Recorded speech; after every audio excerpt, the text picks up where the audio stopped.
Alabado sea Jesucristo. Día 8 de enero, lunes de la primera semana del tiempo ordinario. Del Evangelio según San Marcos. Después de que Juan fue entregado, Jesús se marchó a Galilea a proclamar el Evangelio de Dios. Decía: Se ha cumplido el tiempo y está cerca el reino de Dios. Convertíos y creed en el Evangelio. Pasando junto al mar de Galilea, vio a Simón y a Andrés, el hermano de Simón, echando las redes en el mar, pues eran pescadores. Jesús les dijo: Venid en pos de mí, y os haré pescadores de hombres. Inmediatamente dejaron las redes y lo siguieron. Un poco más adelante vio a Santiago, el de Zebedeo, y a su hermano Juan, que estaban en la barca repasando las redes. A continuación los llamó. Dejaron a su padre Zebedeo en la barca con los jornaleros y se marcharon en pos de él. Para muchas personas, el inicio del año es el momento de pensar en las buenas resoluciones que a lo largo de los días van a tratar de cumplir. Muchas veces llegamos al fin del año y nos damos cuenta que poca atención le dimos a esas buenas resoluciones.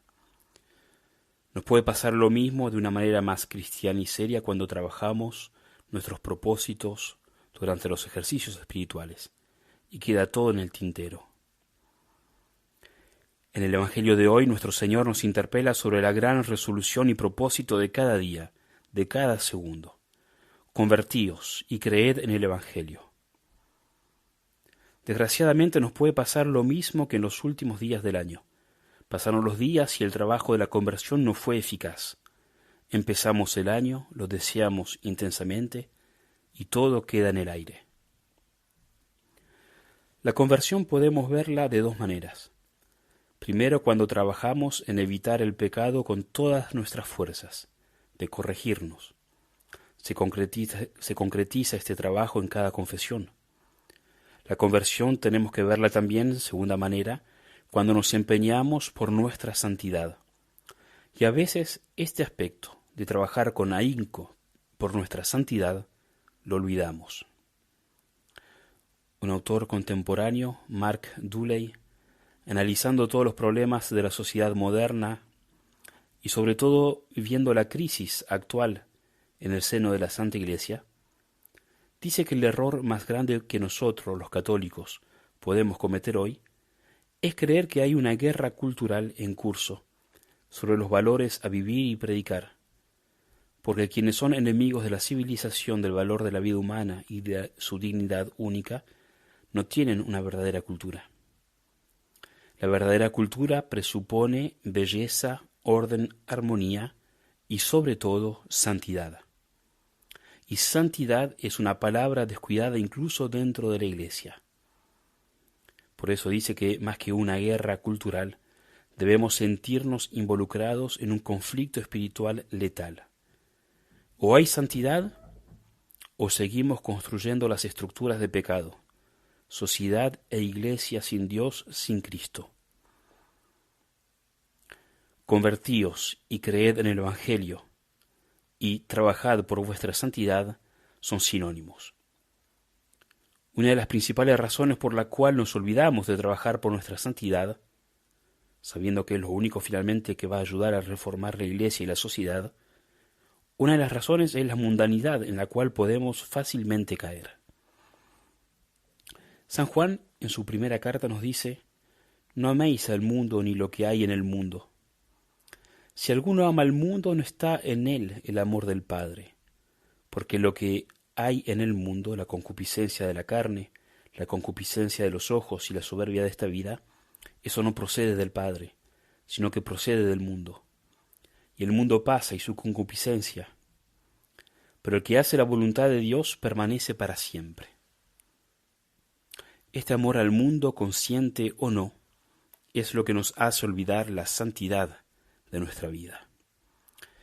El padre Bojorge lo explica de esta manera: hay un deseo bueno que llamamos natural, es el deseo de los bienes que tocan la conservación y la sustentación de la naturaleza humana. De estos bienes naturales, algunos son necesarios para la conservación del individuo y de su cuerpo: el alimento, la bebida y otros semejantes, como el vestido y el abrigo. Otros de esos bienes naturales son necesarios para la conservación de la especie humana, como los bienes sexuales y los que tienen que ver con la generación y educación de la prole. Cuando el deseo de estos bienes se desordena, se habla de concupiscencia de la carne. Se le llama también intemperancia, o sea, falta de templanza o de moderación en el uso de los bienes alimenticios y sexuales. Estos desórdenes dan lugar a los pecados de gula y de lujuria. Hay otros deseos, los del alma. Son los bienes que percibimos a través de la imaginación, ser aprobados, queridos, estimados, considerados, tenidos en cuenta. A este tipo de bienes pertenece la buena fama, la gloria, el prestigio. A esta esfera de lo que desea el alma pertenecen los bienes que hacen que uno sea bien visto, mirado, admirado, atractivo, atrayente, sea por las cualidades físicas, sea por las espirituales, como el saber, la educación, la cultura, los títulos académicos, un oficio. También sea por lo que uno posee, el dinero y todo lo que pueda adquirirse con él. Al desorden del deseo de estos bienes se le llama concupiscencia de los ojos, deseo desordenado de ver y de ser visto, y de los bienes que hacen aparentar y aparecer. La concupiscencia de los ojos se llama así porque es el deseo de los ojos de la imaginación, con la que se ven estos bienes. Son bienes cuyo deseo se excita después de verlos o imaginarlos, y no a partir de una necesidad de la naturaleza. Son bienes del orden social y del querer tener y ser vistos. A esta concupiscencia de los ojos corresponden los pecados de vanidad, la avaricia, la envidia. Por fin, el desorden del deseo del bien supremo del hombre es la llamada soberbia de esta vida. La soberbia es el deseo desordenado de la propia excelencia. Es el quererse a sí mismo más que a Dios y en lugar de Dios. Es lo que llamamos simplemente capricho. Muchos se imaginan que la soberbia es algo tan espantoso y monstruoso que no puede ser algo común y frecuente. ¿Soberbio yo? No. Sin embargo, vemos que el capricho es el primer defecto que asoma desde temprano en el niño. Al soberbio se le llama adecuadamente caprichoso porque el soberbio está aferrado a su voluntad de tal manera que no quiere hacer la voluntad de Dios, sino que Dios venga a hacer la voluntad de él. No quiere servir a Dios, sino que Dios lo sirva a él. No quiere obedecer a Dios, sino que Dios lo obedezca. El soberbio reza el Padre Nuestro al revés. Glorificado sea mi nombre. Venga mi reino. Hágase mi voluntad. El soberbio es por lo tanto egoísta, egocéntrico, ególatra.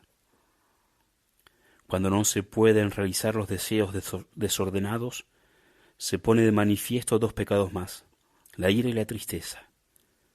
Porque cuando el soberbio o el caprichoso ve contrariada su voluntad, se enoja o se entristece. ¿Cuál es la solución para salir de esta mundanidad? Pensar y trabajar en nuestra santidad.